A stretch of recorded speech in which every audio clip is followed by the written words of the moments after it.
இயேசுவின் ரத்தம் ஜெயம். Praise the Lord my dear brothers and sisters. இந்த நாள்லையும் ஆவியானவர் உணர்த்தின காரியம், தோற்றத்தை பார்க்கிறோமா? ஆவியானவர் உணர்த்தின வசனம் மத்தேயு எழுதின சுவிசேஷம் அதிகாரம் 3 வசனம் 7. பரிசேயரிலும் சதுசேயரிலும் அநேகர் தன்னிடத்தில் ஞானஸ்நானம் பெறும்படி வருகிறதை அவன் கண்டு, விரியன் பாம்பு குட்டிகளே, வரும் கோபத்துக்கு தப்பித்துக் கொள்ள உங்களுக்கு வகை காட்டினவன் யார்? But when he saw many of the Pharisees and Sadducees come to his baptism, he said unto them, O generation of vipers, who hath warned you to flee from the wrath to come? Matthew chapter 3 verse 7. என கண்மானவர்களே, இந்த இடத்துல என்ன வாசிக்கிறோம் அப்படின்னா, யோவான் ஸ்நானகன் பரிசேயரும் சதுசேயரும் தன்னிடத்துல ஞானஸ்நானம் பெற வருகிறதை பார்க்கிற போது அவர் சொல்றாரு, விரியன் பாம்பு குட்டிகளே, வருகிற கோபத்துக்கு தப்பித்துக் கொள்ள யார் உங்களுக்கு வகை காட்டினவன் அப்படின்னு இந்த இடத்துல சொல்வதாக நம்ம வாசிக்கிறோம். நாம் இந்த நாட்களில் தேவனுடைய பிள்ளைகளாய் இருக்கிறோம். ஆனால் பிறரை அவருடைய தோற்றத்தை பார்க்கிறோமா? நம்ம கொஞ்சம் யோசித்து பார்க்கணும். கொஞ்ச நாளைக்கு முன்னாடி நான் வாசித்த ஒரு சின்ன ஸ்டோரி தான் எனக்கு இந்த இடத்துல ஞாபகம் வந்தது. அதாவது ஒரு ஊருடைய தலைவர் அந்த ஊர் மக்களுடைய மனசு எப்படி இருக்கு அப்படின்னு அவர் டெஸ்ட் பண்ண விரும்பி இருக்கிறாரு. அப்போ அந்த ஊர்ல ஒரு மேரேஜ் வந்திருக்கு. அந்த மேரேஜுக்கு அவர் என்ன பண்ணிருக்கிறாருன்னா, ஒரு அழுக்கான ஒரு ட்ரெஸ்ஸை போட்டுட்டு கொஞ்சம் அவர் வேஷத்தெல்லாம் மாத்திட்டு யாரோ ஒருத்தர் மாதிரி உள்ள போயிருக்கிறாரு. வாசல்ல அவரை ஸ்டாப் பண்ணிருக்காங்க. இவர் சொல்றாரு, ஐயா எனக்கு பசிக்குது, ஏதாவது ஒரு வாரத்துல உட்காந்து நான் சாப்பிட்டுட்டு போயிடுறேன் அப்படின்னு. பட் அவங்க உள்ள விடவே இல்லை. இவர் என்ன பண்றாருன்னா, சரி எல்லாம் விரட்டி அடிச்சுட்டாங்க, திரும்ப போயிட்டாரு. வீட்டுக்கு போயிட்டு அந்த வேஷத்தெல்லாம் கலைச்சிட்டு தன்னுடைய ஒரிஜினல் ட்ரெஸ்ஸஸ் எல்லாம் போட்டுட்டு கார்ல இறங்கி அந்த வீட்டுக்குள்ள போயிருக்கிறாரு. எல்லாம் ஓடி அவரை இன்வைட் பண்றாங்க, வெல்கம் பண்றாங்க, உள்ள கூட்டிட்டு போய் சாப்பிட உட்கார வச்சிருக்காங்க. அங்க அவர் என்ன பண்ணிருக்கிறார் அப்படின்னா, அந்த ஃபுட்டெல்லாம் எடுத்திருக்காரு. எடுத்து அவர் ட்ரெஸ் மேல போட ஆரம்பிச்சாராம். எல்லாரும் கேட்டிருக்காங்க, என்ன சார் இப்படி பண்றீங்க, எதுக்காக, என்ன ஆச்சு அப்படின்னு கேட்கிறப்பதான் அவர் சொல்லியிருக்கிறாரு, கொஞ்ச நேரத்துக்கு முன்னாடி இதே பர்சன் தான் நான் இந்த இடத்துக்கு வந்தேன். ஆனா கொஞ்சம் கேவலமான ஒரு அழுக்கான ஒரு ட்ரெஸ், கொஞ்சம் கிழிஞ்சு போன மாதிரி இருக்கிற ஒரு பழைய ட்ரெஸ்ஸை நான் போட்டிருந்தேன். அப்போ இதே பீப்புள் என்னை துரத்தி அடிச்சிட்டீங்க. ஆனா நான் வீட்டுக்கு போயிட்டு ட்ரெஸ்ஸை மாத்திட்டு தான் வந்திருக்கேன்.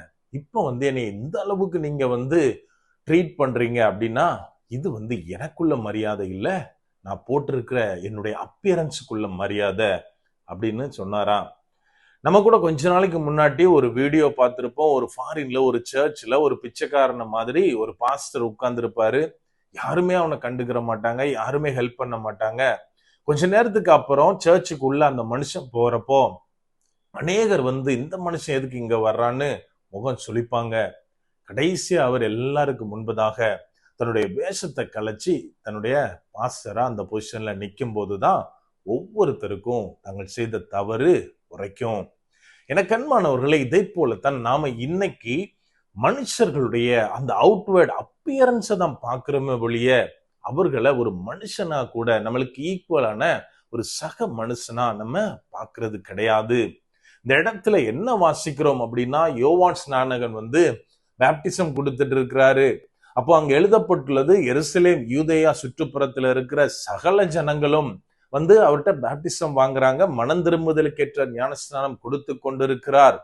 அப்போ அங்க இடத்துல நம்ம என்ன வாசிக்கிறோம், பரிசேயரும் சதுசேயரும் அவரிடத்தில் வந்த பொழுது அவர் சொல்றாரு, விரியன் பாம்பு குட்டிகளே, வரப்போகிற காலத்திற்கு தப்பித்துக் கொள்ள உங்களுக்கு வகை காட்டினவன் யார் அப்படின்னு. அப்படியானால் நம்ம ஒரு விஷயத்தை யோசித்து பார்க்கணும். யூதேயாவை சுற்றிலும் எருசலேமை சுற்றிலும் இருந்த அநேக புறஜாதிகள் மேபி வந்திருக்கலாம்.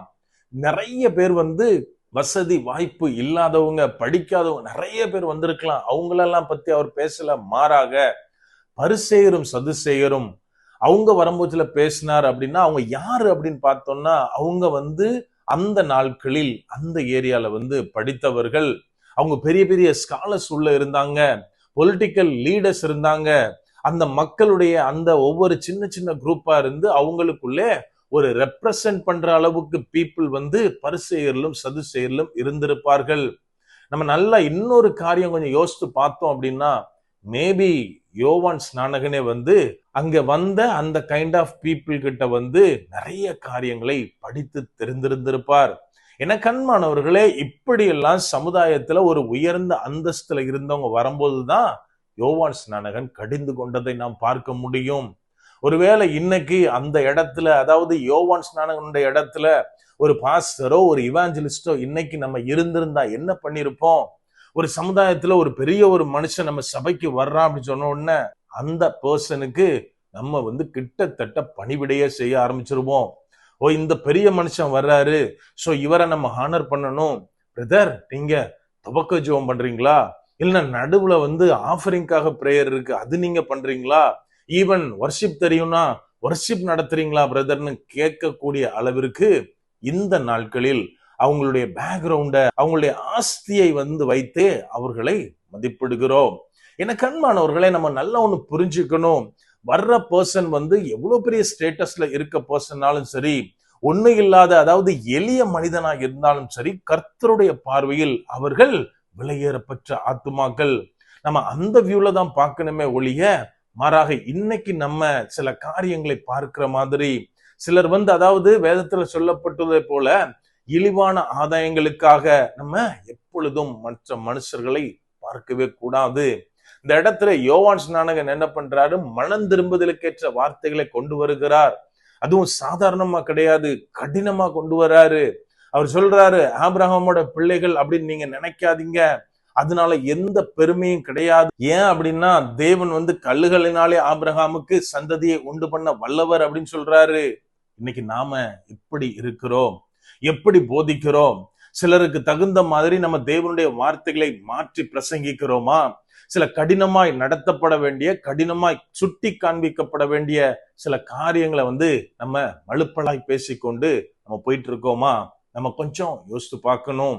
நாம நம்முடைய ஊழியத்திலும் சரி, நம்முடைய சபையிலும் சரி, எப்போதும் எல்லாரையும் வந்து தேவனுக்கு பிரியமானவர்கள், தேவன் தேடுகிற ஆத்துமாக்கள் அப்படின்ற ஒரு கண்ணோட்டத்துல பார்க்க ஆரம்பிக்கிறோமோ, எப்போ அவங்களுடைய அப்பியரன்ஸையோ, அவங்களுடைய படிப்பையோ, அவங்களுடைய பேக்ரவுண்டையோ, அவங்களுடைய ஸ்டேட்டஸையோ பார்க்காமல் அவர்களை தேவனுடைய பார்வையில எனக்கு தேவன் தந்த ஆத்துமாக்கள் அப்படின்னு பார்க்க ஆரம்பிக்கிறோமோ, அவங்களை ட்ரீட் பண்ண ஆரம்பிக்கிறோமோ, அப்போதுதான் நமது சபையிலும் சரி, நமது ஊழியத்திலும் சரி, ஒரு பெரிய எழுப்புதலை நாம் பார்க்க முடியும்.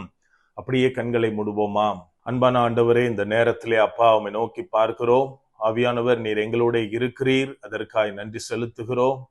அப்பா, இன்னைக்கு அநேகர தகப்பனே எங்க கையில நீங்க கொடுக்குறீங்க, எங்களோட கனெக்ட் பண்றீங்க.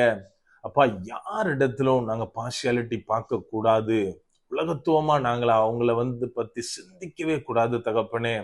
ஆவியானவரே, இந்த காரியத்துல மேபி நாங்க வந்து சில வேரியேஷன்ஸோட, வீக்னஸோட இருக்கலாம். எங்களை தயவா ஒப்பு கொடுக்கிறோம். அப்பா, எங்களுடைய இருதயத்தை உமது இருதயத்தை போல மாத்துங்க.